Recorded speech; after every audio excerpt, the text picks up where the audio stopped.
Mitsubishi Electric oras vanduo šilumos siurbliai su 5 metų garantija. Baumit, jūsų namai, jūsų sienos, jūsų sveikata.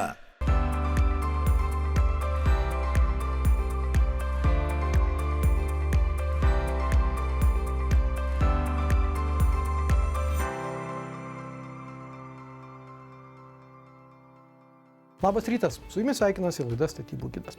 Kadangi pavasarį visiems norisi kalbėti, o dažnam ir statyti naujus namus, labai dažnai kalbama, kad būtent namo fasadas yra ta pirma detalė, kurią visi atkreipiame savo žvilgsnį. Kaip pastatyti namą, kurio fasadas būtų ilgaamžis, ryškus, gražus, madingas, stilingas ir svarbiausia patvarus. Čia padės tie gamintojai, kurių produkcija žinoma ne vieną dešimtmetį ir kurie pirkėjams, architektams ir statybininkams gali pasiūlyti visą paslaugų spektrą. Mėgstama sakyti, kad dėl spalvos ir skonio ginčytis neverta. Šis mūsų reportažas būtent apie spalvas. Apie savotišką spalvų filosofiją, be jokio išankstinio nusistatymo, apie galimybės, o svarbiausia apie kokybę ir išties protingus sprendimus.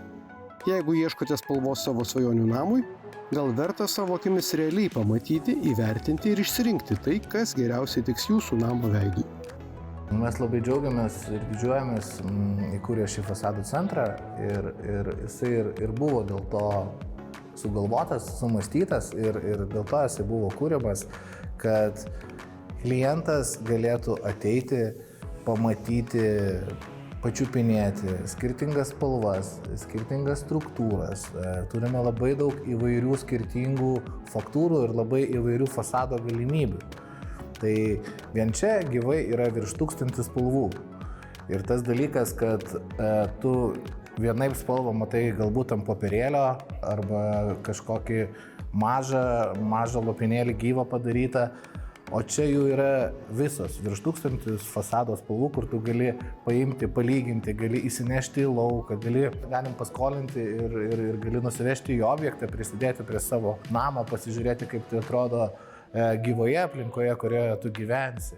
Vieno garsiausių pasaulio gamintojų atstovybė gali tapti ir tampa ne tik architektų ir dizainerių susibūrimo vieta.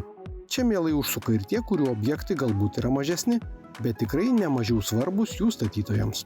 Erdvė buvo kurta, kaip aš sakau, ir profesionalam, tai yra architektam, projektuotojam, konstruktoriam, kurie gali atvykti laisvai naudoti šitą erdvę. Ta prasme, turėti kaip savo darbo zoną, jie gali atvykti su savo klientais, gali vieni konsultuoti, gali paprašyti mūsų kolegų pagalbos, galim patarti, galim padiskutuoti apie naujausias tendencijas, galim padėti pasilyginti spalvas ir ne tik profesionalam, bet ypač sezono metu, kai prasideda pavasaris, mes labai pajaučiam, kad paprasti galutiniai vartotojai, ne profesionalai, bet tie, kurie statosi namą ir kuriems jau atėjo laikas pasirinkti to namo rūbą, kaip jūs sakėte, tai kreipiasi į mus, jie taip pat yra čia labai laukiami, jie iš mano kolegų gauna pilną konsultaciją ne tik apie spalvas, bet kas svarbu ir be spalvų, tai visa techninė dalis,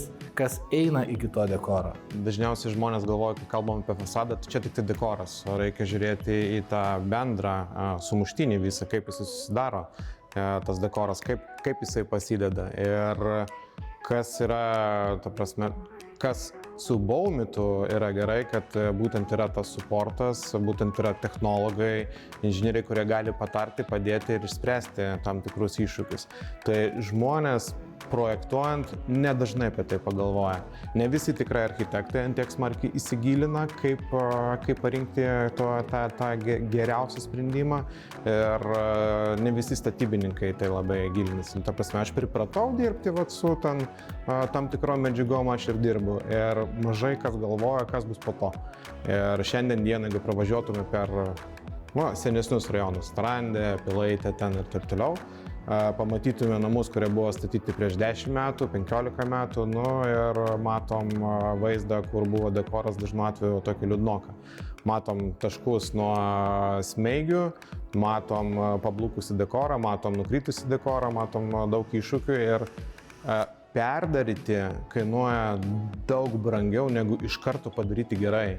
Tai vienoje vietoje mes sutaupom, o lietuviai mėgsta taupyti, kitoje vietoje po metų 5-10 mes pralaimim.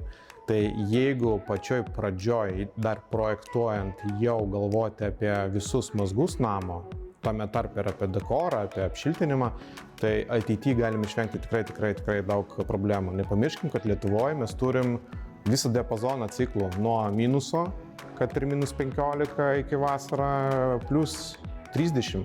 Tai su dekoru yra daug visokių niuansų, netgi žiemos metu mes turim ciklą, ne? Jeigu tai yra tamsus dekoras, tai dieną jisai pietinė pusė įkaista, naktį atvėsta, jeigu ten prisikaupia vanduo, viskas, mes turim bėdą.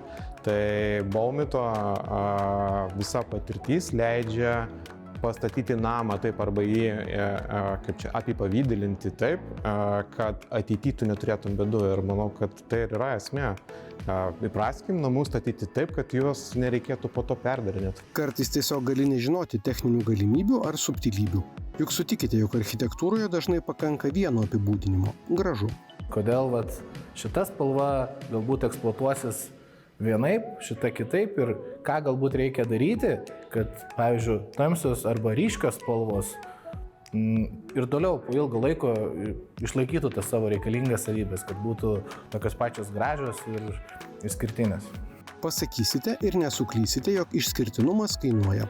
Tačiau nusprendus eiti originalumo ar tiesiog tos spalvos, kuri jums labiausiai patinka keliu, būtina labai gerai pasidomėti, ką inovatyvaus siūlo ir rekomenduoja gamintojas. Mes kaip gamintojas esam už tai, kad būtų naudojama visa sistema.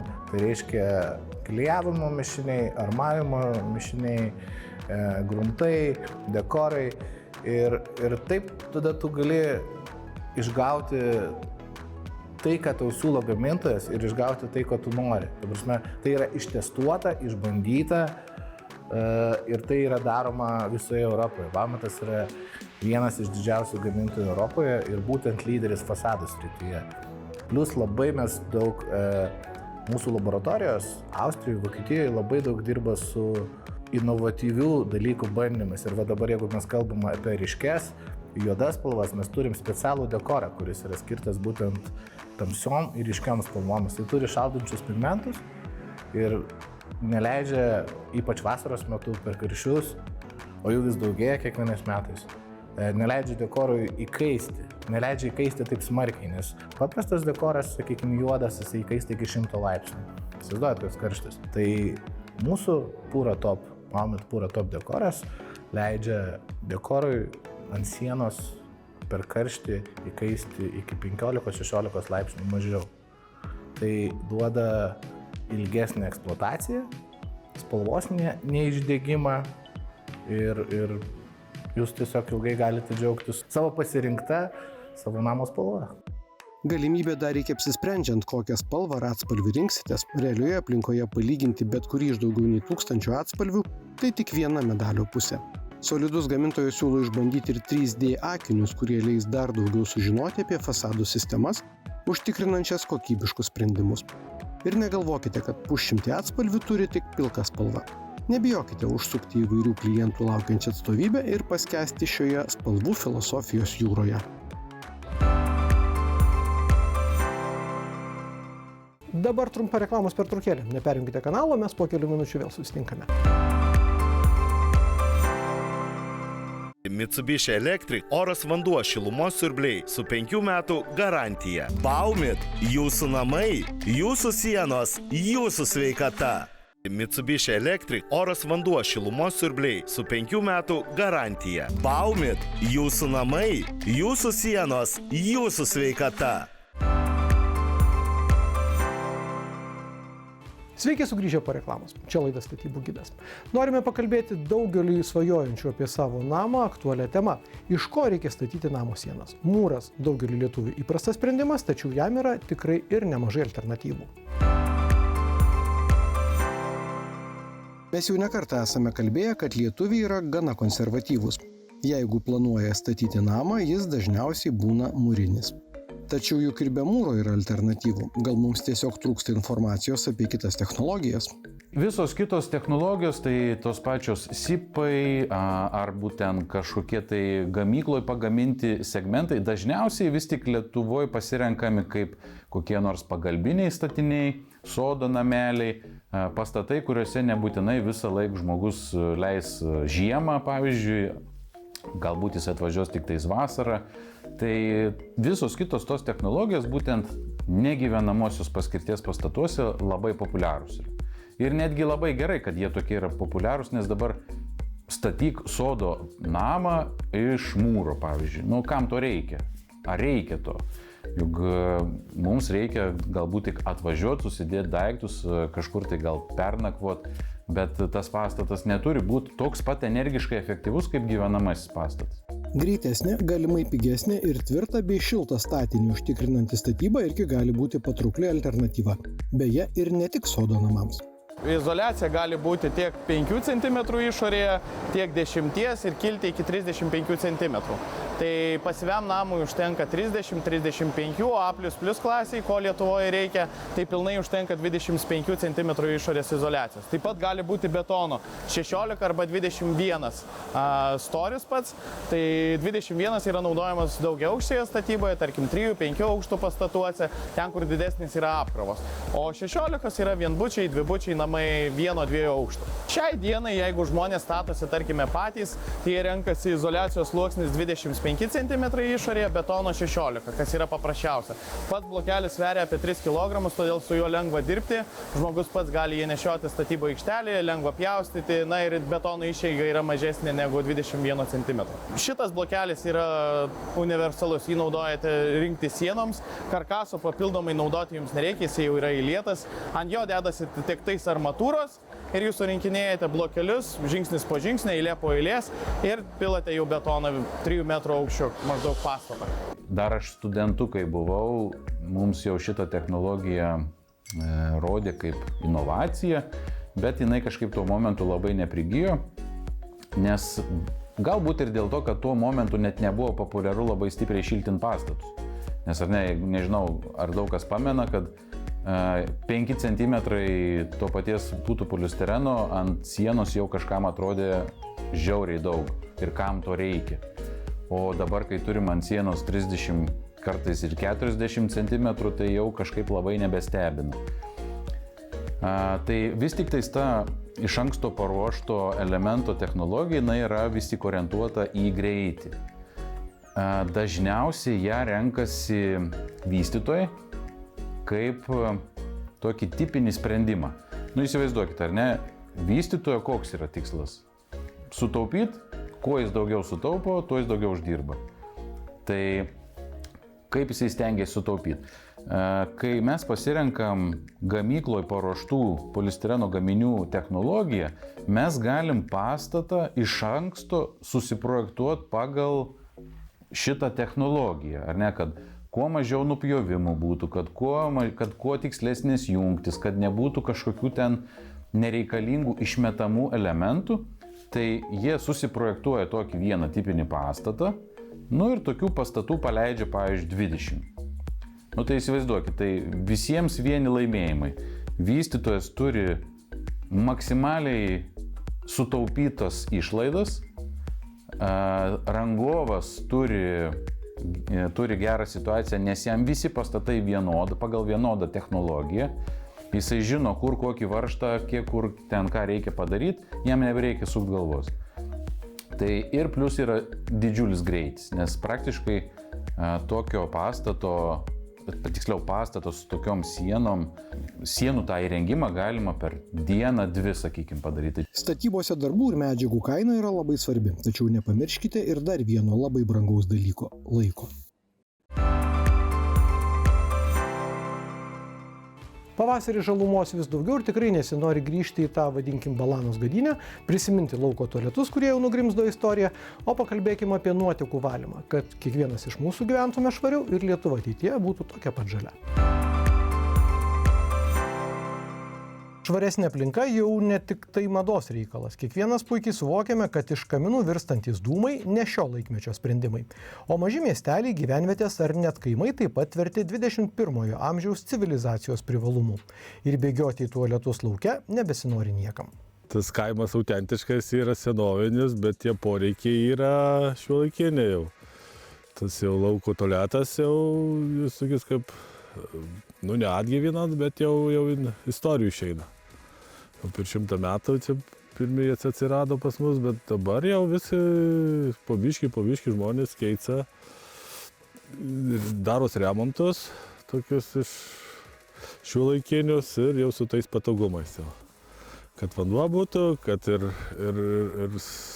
svarbiausia tualetas, didžiausias privalumas, tai būtų dušas, tualetas ir kita problema būna tas paplavos visos nuotekos, kuries dėts. Tai pirmi tie buvo tokia, prieš 10-15 metų, tai būdavo paprastai siurbimo duobė. Bet tai jeigu dažniau naudojas, dažniau reikia siurbti. Jeigu tualetų daugiau, dušų kiekvienon sodybon ir tų paplavų daugiau nuotekų. Ir jeigu jų nesutvarkyti ekologiškai, tas vežiojimas tai pinigus kainuoja ir kaip pasakius, rūpesčių daugiau.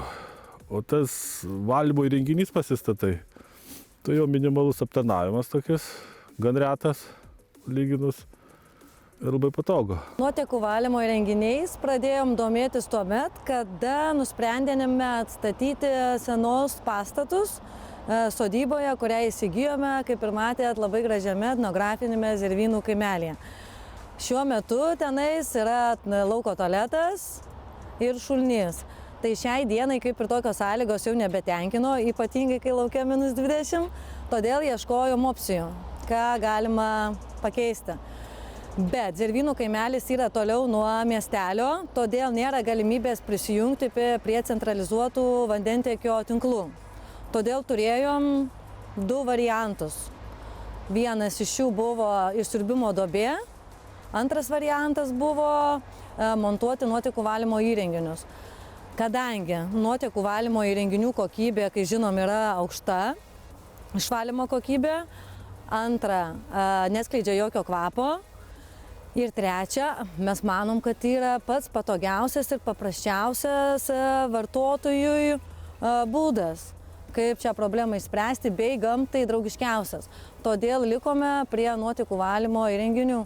Pasirinkti tinkamą ilgaamžę įrangą ir kokybiškai dirbančius montuotojus irgi nelengvas sprendimas. Įmonę rinkom labai atsakingai, darėme monitoringą visų įmonių, kurios teikia šias paslaugas ir turėjom susitikimą ne vieną, bei gavom ne vieną komercinį pasiūlymą. Bet pasirinkome biotechnologijų grupę, nes dalis įmonių susitikimo metu tiesiog atsisakė gyvendinti projektą dėl jo sudėtingumo, nes, kaip matėte, sklypas yra sudėtingas, reljefas netiesus, vieni pastatai aukštai, kiti nuokalnėje, tai ne visi rado sprendimų, kaip tai įgyvendinti. Sekančios įmonės pateikė pasiūlymus neadekvačiai didelės kainos. Kitos įmonės pateikė pasiūlymus kaip mums ir priimtinus, bet buvo labai neaiškios sąmatos, kuriuose buvo neaišku įkainiai, medžiagos, darbų kainos ir tiesiog nekėlė pasitikėjimo. Priešingai nei biotechnologijų grupė.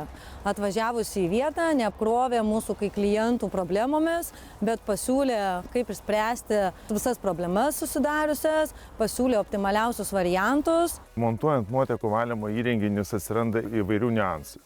Bet vėlgi, tai reikia prieš montuojant juos teisingai įvertinti, tuomet montavimo metu būna nedaug iš tiesų siurprizų. Be abejonės montuojant yra svarbus, kokie yra gruntai, ar tai yra smėliai, ar tai yra moliai, ar tai yra aukšti gruntiniai vandenys.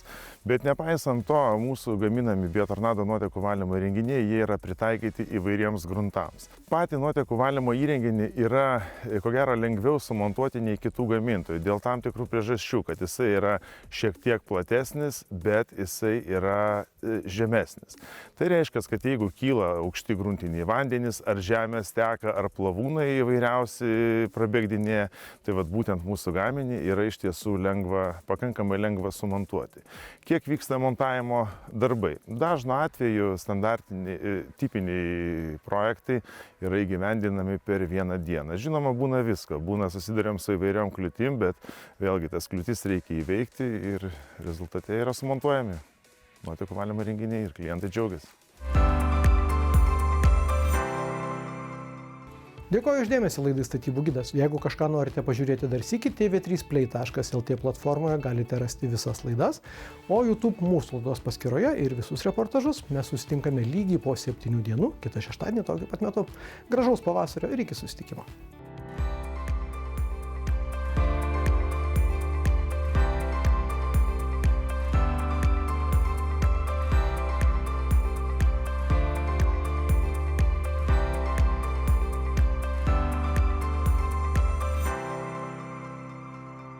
Mitsubishi Electric oras vanduo šilumos siurbliai su 5 metų garantija. Baumit, jūsų namai, jūsų sienos, jūsų sveikata.